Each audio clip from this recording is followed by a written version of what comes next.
ઈષ્ટદેવ ભગવાન પરાત પરબ્રહ્મ ઈષ્ટદેવ શ્રી હરિકૃષ્ણ મહારાજ તેમજ આપ સર્વ હરિના લાડીલા વહાલા મિત્રો, ભાઈઓ, બહેનો, માતાઓ, બાળકો તથા આપ સર્વ મોક્ષભાગી જીવાત્માઓને મારા કોટી કોટી પ્રણામ સાથે આપ સર્વને ભાવ અને હૃદયથી પ્રણામ.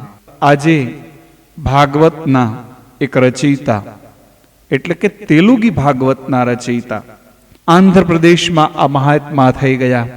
તેમની આ સત્ય ઘટના આજથી 600-700 વર્ષ જેટલા કદાચ વર્ષો થઈ ગયેલા એ મહાન સંત એમની યશોગાથા પડે આજે પાછા આપણે સાંભળવાના છીએ.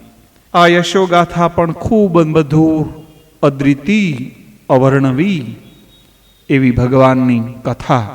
તો હવે આપણે ભગવાનના મહાન ભક્ત પોતનના એમની જીવનની યશોગાથા આપણે સાંભળીએ. કૃષ્ણા અને ગોદાવરી નદીની ગોદમાં ખેતરો હસી રહ્યા હતા. ફળ, ફૂલ, વૃક્ષો લચી રહ્યા હતા. ખેડૂતો પણ હોંશે ને હોંશે માની પુણ્ય પ્રસાદી મેળવી રહ્યા હતા.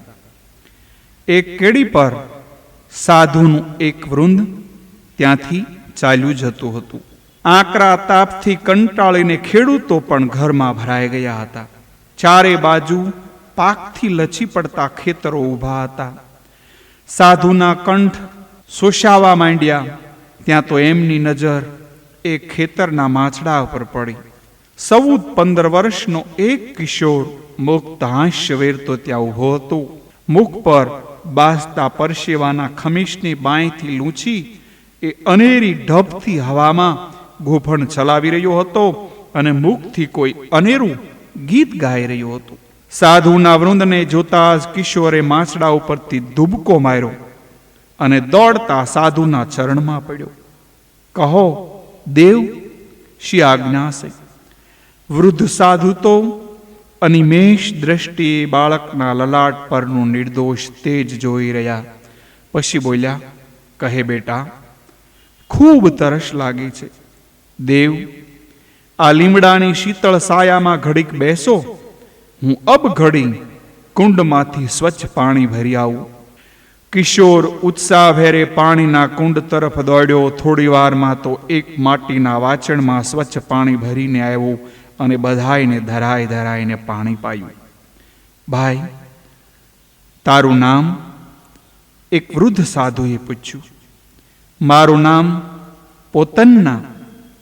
પિતાજીનું નામ કેન્સના અને માતાનું નામ લકંબા. આ સામે દેખાય છે એક શિલા, એ જ મારું ગામ. બહુ સરસ બેટા. તારા વાણી અને વર્તનમાં જ માતા પિતાના સંસ્કાર દર્શાવી જાય છે. દેવ, તરસ તો શીપી, હવે સહેજ અલ્પાહાર કરતા જાવ ને. ખેતરમાં ગાગર જેવા લાલ સણક આર્યા પાક્યા છે. આર્યા એટલે તમે સમજો મિત્રો, શીબડા, કાકડી હોય ને એના આર્યા કહેવાય અમારા સૌરાષ્ટ્રની ભાષામાં. આ આર્યા ખાવ અને સાકરટેટી પણ ખાવ. એકાદ સાખો તો ખરા.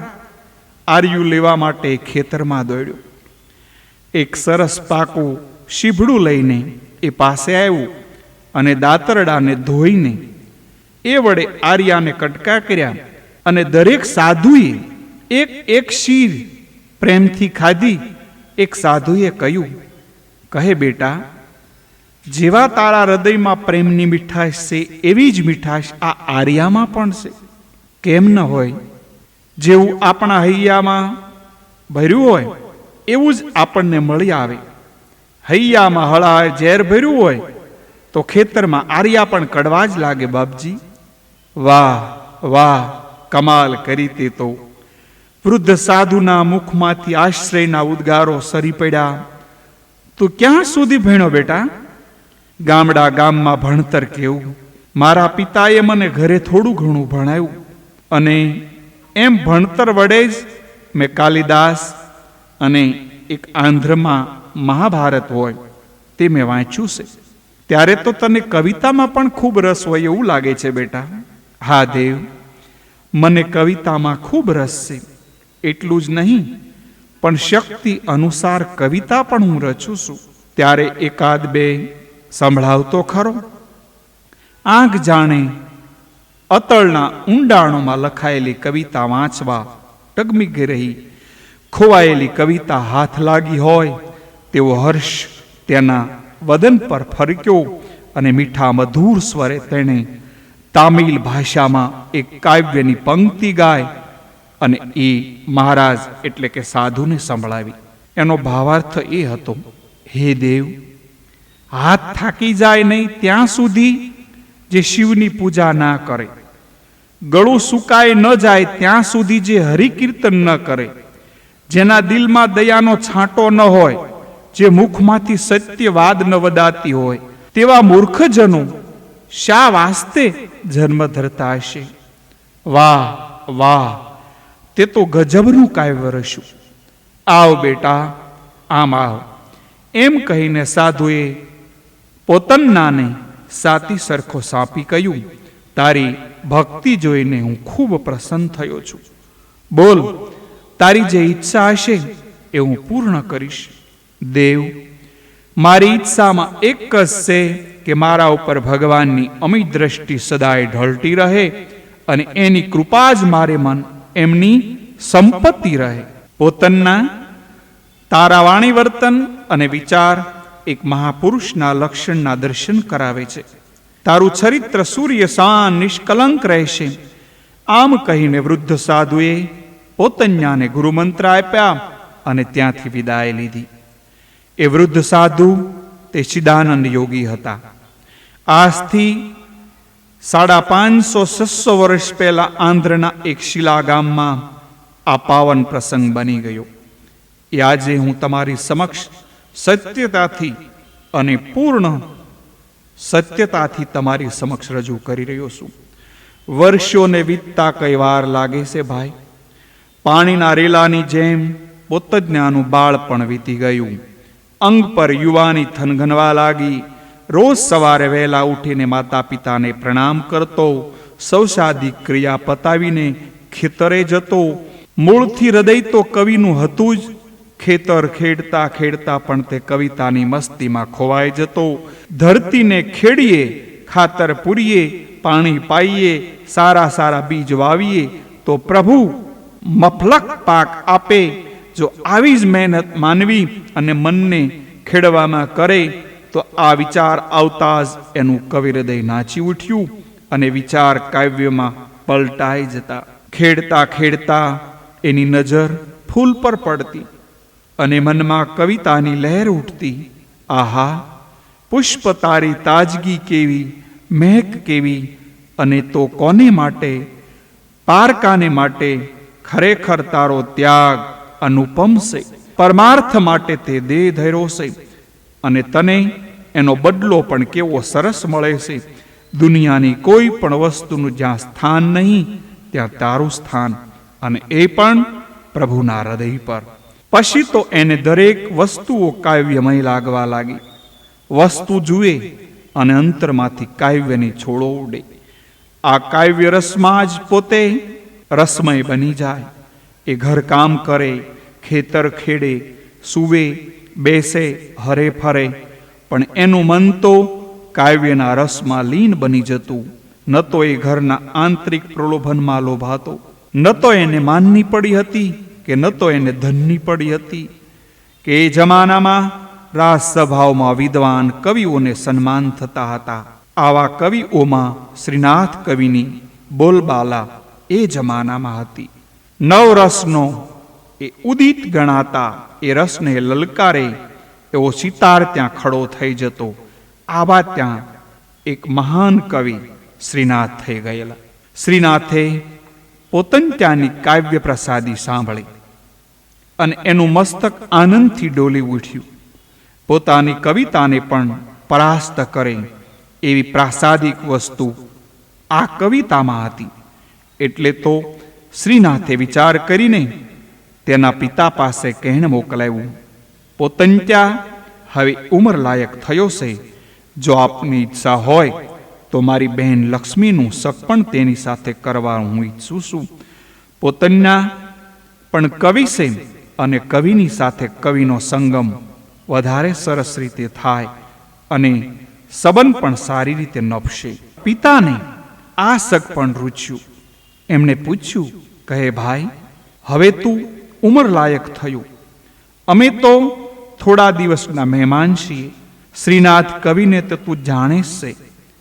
એને એની બહેન લક્ષ્મીનું તારી સાથે સગપણ કરવાની વાત આવી છે. તારો શો વિચાર છે બેટા?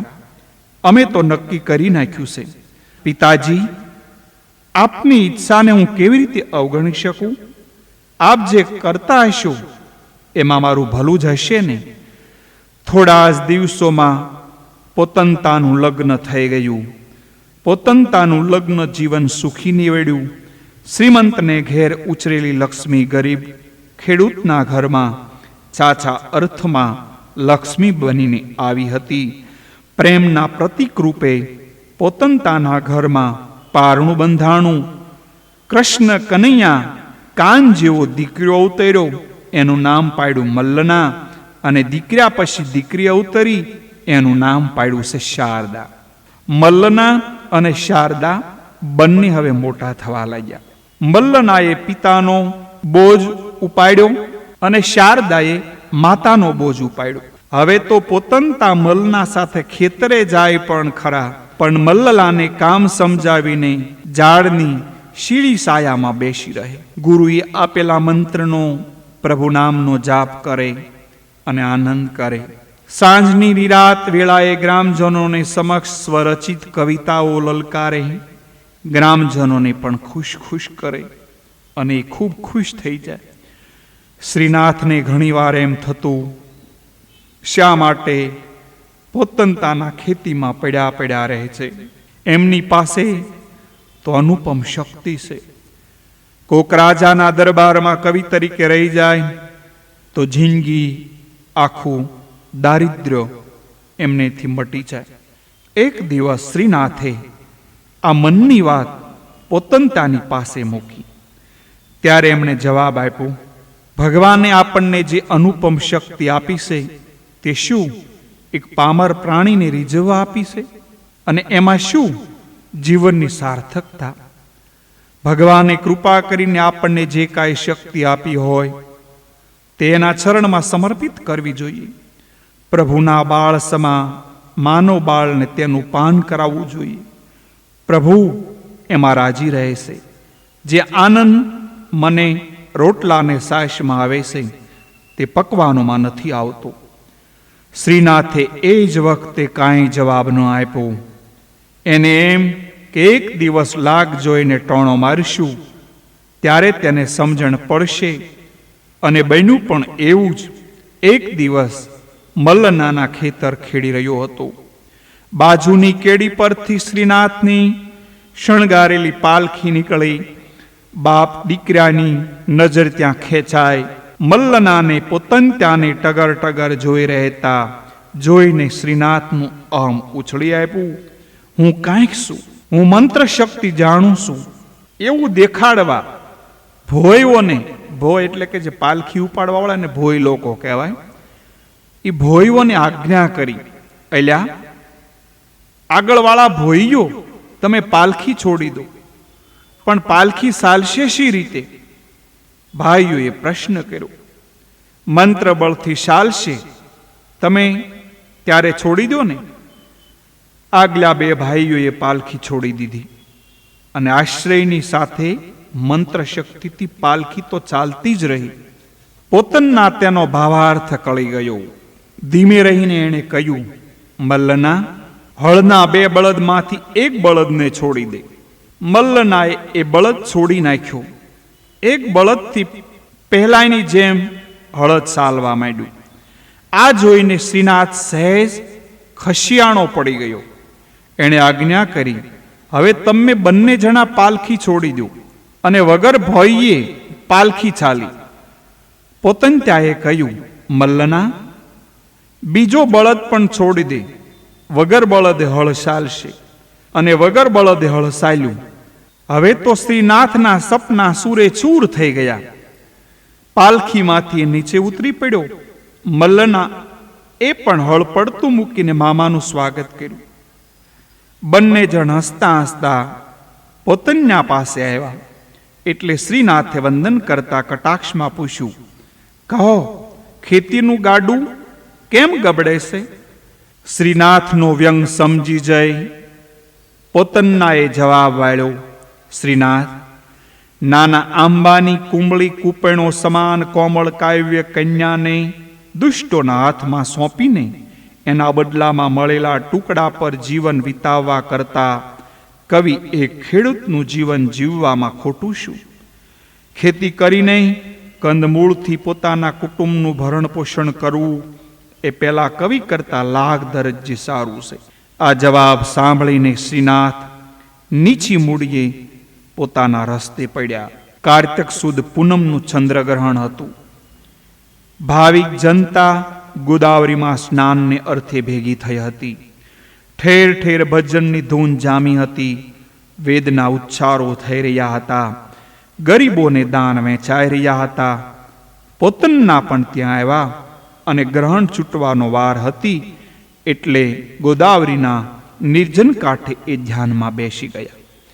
એ સમયે એમની સમક્ષ ભગવાન રામે પ્રગટ થઈ આદેશ આપ્યો, પોતન્ના, તારા કાવ્યમાં ગૂંથીને તું મને ભાગવત સંભળાવ.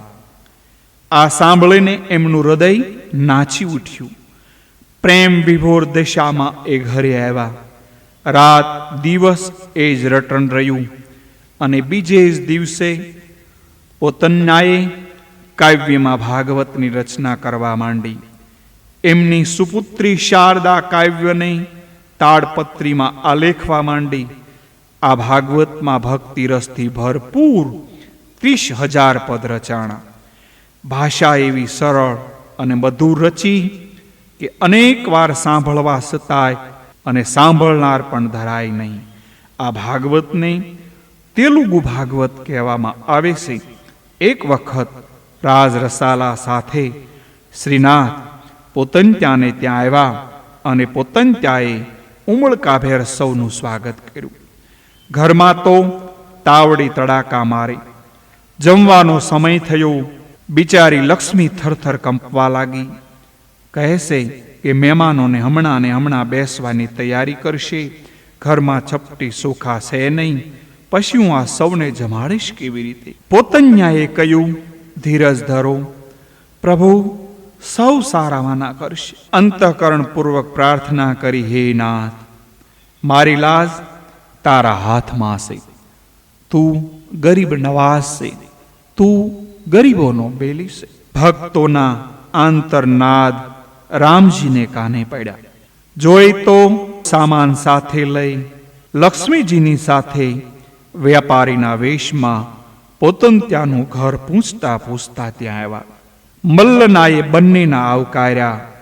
રસોડામાં સરસામાન મૂકી બંને જણાએ પાછલે બારણેથી ચાલતી પકડી. જ્યારે પોતન્યાએ આ વાત જાણી ત્યારે આંખમાંથી આંસુ વહેવા લાગ્યા. મલ્લના, તું ખરેખર ભાગ્યશાળી છે. મારા પ્રભુના દર્શનને માનવ રૂપે કર્યા. આનંદથી જમી પરવારી પછી બપોરે સૌ ટોળે વળીને બેઠા. શ્રીનાથે કહ્યું, આપ તો સરસ ભાગવત રચ્યું, મને સંભળાવો તો ખરા. પોતન્યાએ શારદા પાસે ભાગવત મંગાવ્યું. પોતન્યાએ મધુર કંઠે ભાગવતનો પ્રારંભ કર્યો. સૌના હૈયા ભક્તિ રસથી તરબોળ થવા લાગ્યા. પ્રસંગ પર પ્રસંગ જમાવટ થતી હતી અને ત્યારે આવ્યો ગજેન્દ્ર મોક્ષનો એક પ્રસંગ. પોતન્યાએ કહ્યું, જ્યારે ભગવાન ગજેન્દ્રની રક્ષા માટે દોડ્યા ત્યારે લક્ષ્મીજીએ સૂચના આપવાનું ભૂલી ગયા. અરે, ભક્તની વારે સડવામાં તો ગરુડ ઉપર ઉઘાડે પગે દોડ્યા. ન લીધું હાથમાં ચક્ર કે ન લીધું ગદા. વાહ, આમ તે કઈ બનતું છે? ભગવાન તો ભક્તની રક્ષા માટે દોડ્યા હતા. આમ ઠાલે હાથે ત્યાં જઈને કરે શું? પોતંત્યાના મૌન બની ગયા, કંઈ જવાબ ન આપ્યું. બીજે દિવસે ઘરમાં શ્રીનાથ આરામ કરી રહ્યા હતા. ત્યારે પોતંત્યાએ એક પથરો કૂવામાં નાખ્યો. મોટો ધબાકો થયો એટલે બૂમ પાડી, દોડો દોડો! શ્રીનાથનો પુત્ર કૂવામાં પડી ગયો. શ્રીનાથ હાંફળા ફાંફળા થતા કૂવા ઉપર આવ્યા અને પુત્રને બચાવવા માટે કૂવામાં પડવા તૈયાર થયા. ત્યાં તો તેમને રોકતા પોતંત્યાએ પૂછ્યું, શ્રીનાથ, ઘડીવાર ઊભા રહો, હું કૂવામાં ઉતરવા માટે નિસરણી લાવું. અરે એ બધું પછી, પેલા મને પકડવા દો, નહીં તો એ ડૂબી જશે. શ્રીનાથ, આ તો તમને સમજાવવા માટે મેં યુક્તિ કરી હતી. તમે કાલ કહેતા હતા ને કે પ્રભુ ત્યાં જઈને શું કરશે. શ્રીનાથ આ જવાબ સાંભળીને મૌન થઈ ગયા. સાંજ પડી. શ્રીનાથ પોતાની બેન સાથે સુખ અને દુઃખની વાતો કરતા કરતા ઘરમાં બેઠા. બહાર નાના ખાટલા ઉપર પોતન્યા પ્રભુ ચિંતનમાં લીન થઈ ગયા. શ્રીનાથે કહ્યું, બહેન, પોતન્યાને તું પણ કંઈ કહેતી નથી? આવી ગરીબીમાં સબળતા કરતા પોતાના ભાગવત રાજાને અર્પણ કરી દે તો દોમ દોમ સાહેબી મળે. શારદાય ઉંમરલાયક થયા છે. કાલે એના લગ્નનો ખર્ચ આવશે. ઘરમાં ખાવાનું તો છે નહીં, એમાં હું શું કરું? તારે જે કહેવું હોય તેમને કહે. એ બહાર બેઠા છે. શ્રીનાથથી બહાર આવીને પોતંતાને બહુ સમજાવ્યા, પણ કાંઈ જવાબ ન મળ્યો. આથી નિરાશ થઈને સૂઈ ગયા. પોતાના વિચારોમાં ચક્રાવે સડ્યા. શ્રીનાથનું કહેવું પણ કાંઈ ખોટું ન હતું એમ એને લાગ્યું. મોહ માયાના જીવ જરા લપટાણો અને આડે પડખે થયા. થોડી જ વારમાં એમને કાને એક સ્ત્રીનું ડૂચકું સંભળાણું. સફાળા બેઠા થઈ. એમણે જોયું તો ખાટલા પાસે ફાટેલ તૂટેલ વસ્ત્રોમાં એક નવયૌવન ઊભી ઊભી રડતી હતી. બહેન, આપ રડો છો કેમ? પોતંત્યાએ પૂછ્યું. મારું નામ વાણી. તારે લીધે જ આજે મારે રડવાનો વારો આવ્યો છે. મારે લીધે? હા, તારે લીધે. આજ સુધી તું મને ભગવાન રામના ચરણમાં સમર્પિત કરીને કૃતાર્થ થવાની વાતો કરતો હતો, અને આજે પૈસાના લોભમાં મને એક રાજવીને સોંપવાનું તું વિચાર કરી રહ્યો છે. પોતંત્યાને પોતાની ભૂલ સમજાણી. માં, ભૂલ થઈ ગઈ. હવે આવું કદાપી નહીં કરું. બેન, જ્યાં સુધી આ દેહમાં પ્રાણ હશે ત્યાં સુધી હું એવું હલકું કૃત્ય ક્યારે નહીં કરું. બીજે દિવસે જ્યારે શ્રીનાથે પૂછ્યું ત્યારે પોતન્યાએ કહ્યું, શ્રીનાથ, હવે મને આવી વાતો કરીને મૂંઝવશો નહીં. આવી ક્ષુલ્લક વાત સાંભળીને મને ખૂબ દુઃખ થાય છે. ભગવાન રામચંદ્રના આદેશ અનુસાર મેં ભાગવત ગ્રંથનું લેખન કર્યું. એ ગ્રંથ હું ભગવાન રામને શરણે સમર્પિત કરીશ. અને પોતંત્યાએ પોતાના વિચાર તરત જ અમલમાં મૂક્યા. ભગવાન ગ્રંથને બરાબર શણગારી ભજનની રમઝટ બોલાવતા રામજી મંદિરમાં આવ્યા. રાજા સાથે આખું નગર એકઠું થયું. ગદગદ કંઠે પોતન્યાએ ભગવાન રામને પ્રાર્થના કરી. ચમત્કાર થયો હોય એમ નિશ્રિતમ મૂર્તિમાં પ્રાણનો સંસાર થયો અને ભગવાન રામે હાથ લંબાવીને ભાગવતનો સ્વીકાર કર્યો. પોતંત્યાએ પોતાનું બાકી રહેલું આયુષ્ય ભગવત ભજનમાં ગાળ્યું.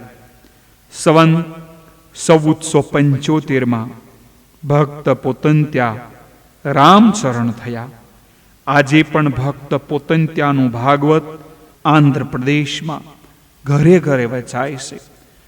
આવી રીતે એક ભારતના મહાન પુરુષ, સંત પુરુષ, એમના ચરણોમાં કોટી કોટી પ્રણામ સાથે આપ સર્વના શરણમાં આ મહાન ભગવાનના ભક્તો તેમજ આપ સર્વ હરિના લાડીલાના શરણમાં ભાવ સહિત આપ સર્વને મારા હૃદયથી પ્રણામ. અસ્તુ. જય શ્રી કૃષ્ણ. જય શ્રી રામ.